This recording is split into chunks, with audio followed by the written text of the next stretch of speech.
Hello class 10th। आज हम करने जा रहे हैं इंग्लिश की वर्कशीट नंबर 2 और आज का आपका जो टॉपिक है वो है डिटर्मिनर। तो चलिए इसे देखते हैं और समझते हैं कि इसमें क्या कहा गया है। सबसे पहले इसकी डेफिनेशन दी गई है। A determiner is a word that introduce a noun. Determiner वो शब्द होता है जो कि इंट्रोड्यूस करता है किसको? नाउन को। नाउन आपको पता है क्या होता है?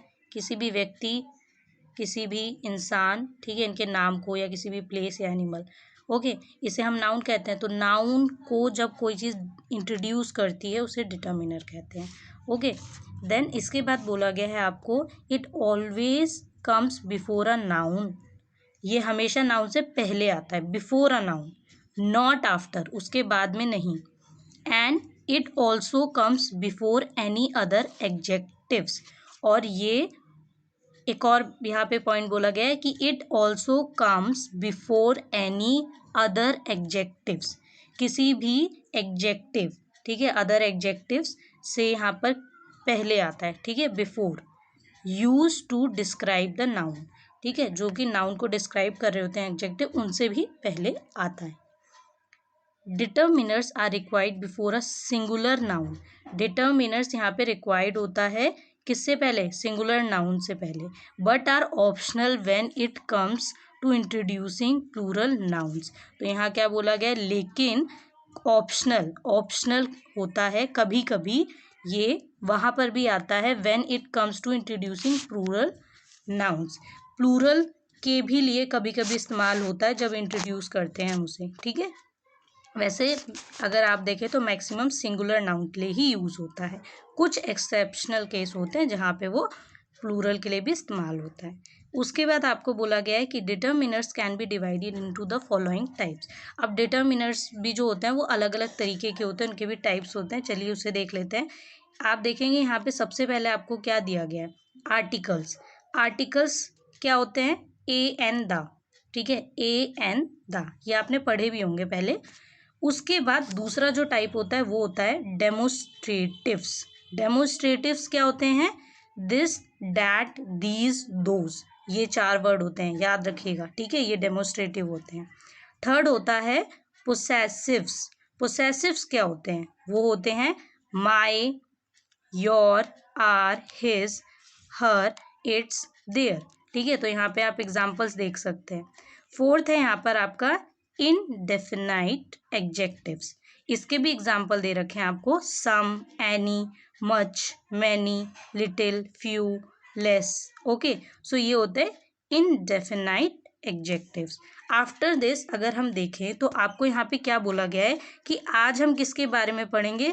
We will practice the use of much and many in the following exercise. तो ध्यान रखेंगे इस बात का कि आज आपको सिर्फ मच और मैनी, मतलब इनडेफिनाइट एडजेक्टिव्स में भी आपको सिर्फ 2 ही यहाँ पर आज प्रैक्टिस करवाई जा रहे हैं। तो आज हम इनकी प्रैक्टिस करेंगे और ऐसा नहीं है कि आगे आपको बाकी नहीं मिलेंगे, बाकी 1 बाय 1 आपको सारे वर्कशीट में देखने को मिल सकते हैं। तो इस बात का ध्यान रखेंगे कि कंफ्यूज ना हो, अभी से हर वर्कशीट को ध्यान से समझें, बाकी आगे चल के पेपर में दिक्कत ना हो फिर आपको। उसके बाद है use much with countable nouns. याद रखेंगे मच हम किसके साथ इस्तेमाल करते हैं? जहाँ पे काउंटेबल, अनकाउंटेबल नाउन्स होते हैं। क्या होते हैं? Uncountable nouns. अनकाउंटेबल जिन्हें आप गिन नहीं सकते।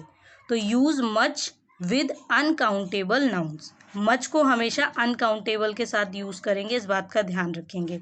जिन्हें आप गिन नहीं सकते, जिन चीज़ों को, उसके आगे मच लगाएंगे। देन इसके बाद बोला गया है use many with countable nouns. Many किसके साथ इस्तेमाल करेंगे? काउंटेबल नाउन के साथ। तो इस बात का ध्यान रखेंगे कि मैनी किसके साथ इस्तेमाल होगा? मैनी इस्तेमाल होगा काउंटेबल, जिन्हें आप गिन सकते हैं, ठीक है। Much can also mean to a great degree और इम्पोर्टेंट। मच बहुत ज़रूरी होता है, यहाँ पे आपको बोला भी है कि ग्रेट डिग्री और इम्पोर्टेंट। ओके, सो आगे हम बढ़ते हैं। तो देखिए आपको क्या दिया गया है, यहाँ पे आपको दिया गया है choose the appropriate determiner to fill up the following blanks. तो आपको यहाँ पे दिए गए डिटर्मिनर के थ्रू क्या करना है? जो आपके ब्लैंक्स हैं इन्हें फिल करना है, ठीक है, फिल इन द ब्लैंक्स को फिल करना है। तो फर्स्ट है आपका यहाँ पे there is not dash milk in the बोतल। तो यहाँ पे अगर आप ध्यान से देखें मिल्क की बात हुई है, there is not dash milk in the बोतल। तो यहाँ पे क्या होगा, मच या मैनी। तो अगर आप ध्यान से देखिए तो मच होगा, क्योंकि मिल्क है, मिल्क को तो आप काउंट कर ही नहीं सकते। आपको यहाँ स्पेशली बताया गया था कि अनकाउंटेबल के साथ क्या आएगा, मच आएगा। तो यहाँ पे मिल्क को आप काउंट नहीं कर सकते हैं। ओके, सो आप यहाँ पे क्या करेंगे फिर, मच। देन आपका सेकंड जो है वो क्या है, I have dash friends in the school. So I have dash friends in the school, school में मेरे कितने फ्रेंड्स हैं, आपको यहाँ पे ये बताना है। ठीक है, तो ये कैसे आप बताएंगे, ये बताने के लिए आप देखेंगे कि आप फ्रेंड्स की बात करें, एक फ्रेंड, दो फ्रेंड, तीन फ्रेंड, काउंट कर सकते हैं आप। तो I have many friends, simple है। तो इसे आप क्या कर सकते हैं, यहाँ पर आप लिखेंगे many friends, I have many friends. Okay, so I have many friends, ये आपने यहाँ फिल कर दिया। देन थर्ड है आपका, the director did not have dash to say about the movie. The director did not have dash to say about the movie. तो यहाँ पे आपको क्या बोला गया है, the director did not have much या many to say about the movie. Movie के बारे में कहने के लिए उनके पास बहुत कुछ नहीं है। तो यहाँ पे मच आएगा, क्या आएगा यहाँ पर, मच आएगा। ठीक है, तो क्योंकि आप कुछ बातें कह सकते हो, तो अब इसे तो आप मेज़र नहीं कर सकते ना, काउंट और अनकाउंटेबल में अगर हम देखें तो काउंट तो आप कर ही नहीं सकते इसे, तो ये काउंट में तो नहीं होगा, अनकाउंटेबल में होगा। और यहाँ पे क्या आ जाएगा, यहाँ पर आ जाएगा आपका थर्ड में मच। ठीक है, the director did not have much to say about the movie. Okay, now fourth one is everybody says I look dash the same as my mother. सभी यही कहते हैं कि मैं किसकी तरह दिखता हूँ, अपनी मम्मी की तरह दिखता हूँ, अपनी मदर की तरह। ठीक है, तो everybody says I look dash the same as my mother. तो अगर आप ध्यान से देखें फोर्थ में, तो क्या बोला गया है कि मैं बहुत हद तक अपनी मदर की तरह दिखता हूँ। Everybody says I look much the same as my mother. Okay, so यहाँ पे आप मैनी नहीं यूज़ करेंगे, क्यों, क्योंकि ये काउंटेबल नहीं है। ओके, अनकाउंटेबल है, जिसे आप मेज़र नहीं कर सकते हैं। उसके बाद फिफ्थ है, the father has visited dash places. तो प्लेसेस, जगहों की बात की गई है। द फादर हैज़ विजिटेड, जो फादर है उन्होंने बहुत सी जगह विजिट किए, गए हैं। तो यहाँ पर क्या होगा, मैनी होगा, many places. My father has visited many places, वो बहुत सी जगह विजिट कर चुके हैं। ठीक है, तो यहाँ पे आप सिंपली समझ सकते हैं कि प्लेसेस है, एक जगह, दूसरी जगह, तीसरी जगह, तो आप जगह को काउंट कर सकते हैं। तो यस, मैनी आएगा यहाँ पर। देन सिक्स्थ है, अगर सिक्स्थ में आप ध्यान से देखो तो आपको अंडरलाइन यहाँ पर जो है दिया गया है, बट ये आप देख सकते हैं कि मिसप्रिंट है। मीन्स सिक्स जो है इसमें अगर आप देखें तो डैश, देन इसके बाद स्टूडेंट होगा। ठीक है, स्टूडेंट्स जो लिखा हुआ है यहाँ पर ये आएगा। तो यहाँ पर ये मिस हो गया है। ठीक है, ये जो डैश है, ब्लैंक है, मिस हो गया है। लेकिन यहाँ पर ऐसे आपको पता चल सकता है कि स्मॉल लेटर है, तो यहाँ पर आपका ब्लैंक नहीं दिया गया है। तो आप जब कॉपी में करेंगे तो यहाँ पे ब्लैंक लगाएंगे। ठीक है, यहाँ पे खुद ही ड्रॉ करेंगे। ओके, तो यहाँ पे क्या है, dash students were called for audition but only few were selected. ठीक है, तो यहाँ पे आप क्या बताएंगे, मैनी स्टूडेंट्स। सिक्स्थ में क्या आएगा, many students were called for audition but only few were selected. बहुत सारे बच्चों को यहाँ पे क्या बोला गया है कि ऑडिशन के लिए बोला गया। Many students were called for audition, बहुत सारे बच्चों को ऑडिशन के लिए बोला गया, but only few were selected, but कुछ ही को सेलेक्ट किया गया। ओके, तो यहाँ पे क्या हो जाएगा आपका आंसर, मैनी हो जाएगा। Okay, many students. देन इसके बाद आपका क्या होगा, सेवंथ में, the teacher has told us, the teacher has told us dash times to complete the homework in time.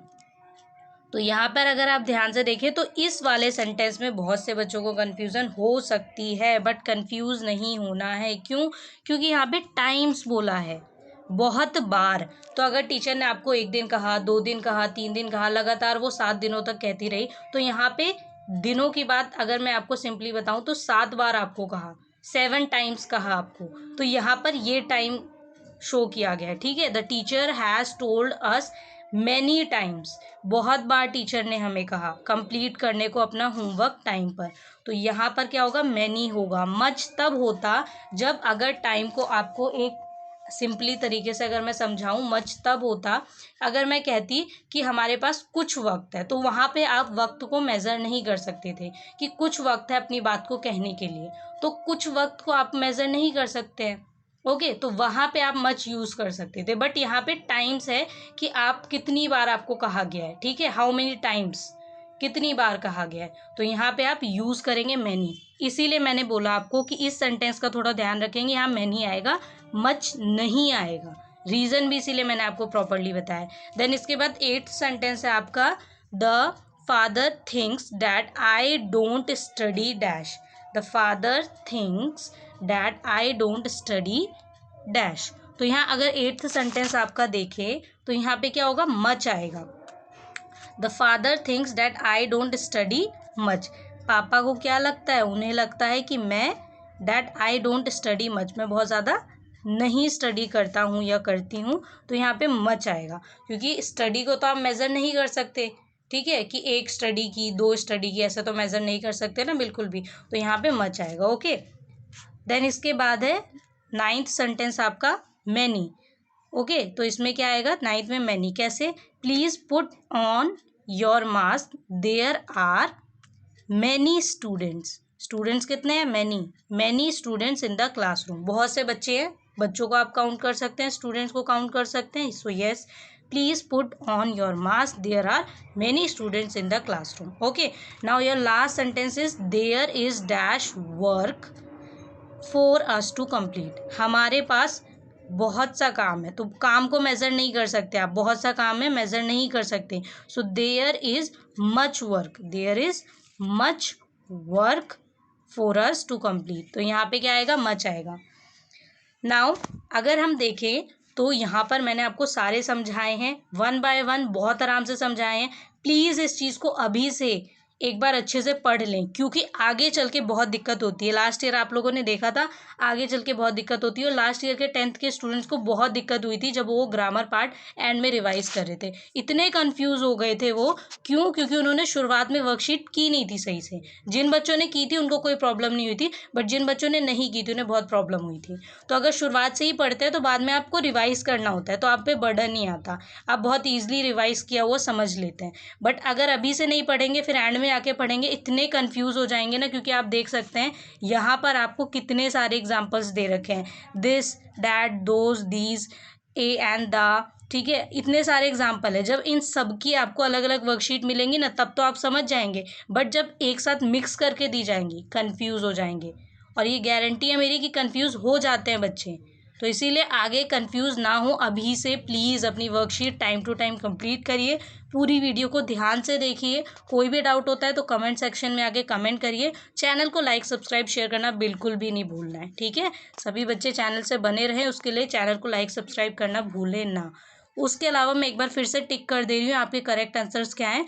First में आपका आंसर था मच, एक बार दोबारा टिक कर दे रही हूँ मैं, फर्स्ट में मच था आपका आंसर, सेकंड में आपका आंसर था मैनी, थर्ड में आपका आंसर था मच, फोर्थ में आपका आंसर था मच, फिफ्थ में आपका आंसर था मैनी, सिक्स्थ में आपका आंसर था मैनी, सेवन्थ में आपका आंसर था मैनी, एट्थ में आपका आंसर था मच, नाइन्थ में आपका आंसर है मैनी, एंड 10th में आपका आंसर है मच। तो एक बार ध्यान से देख लेंगे, ठीक है, much, many, much, much, many, many, many, much, many and much.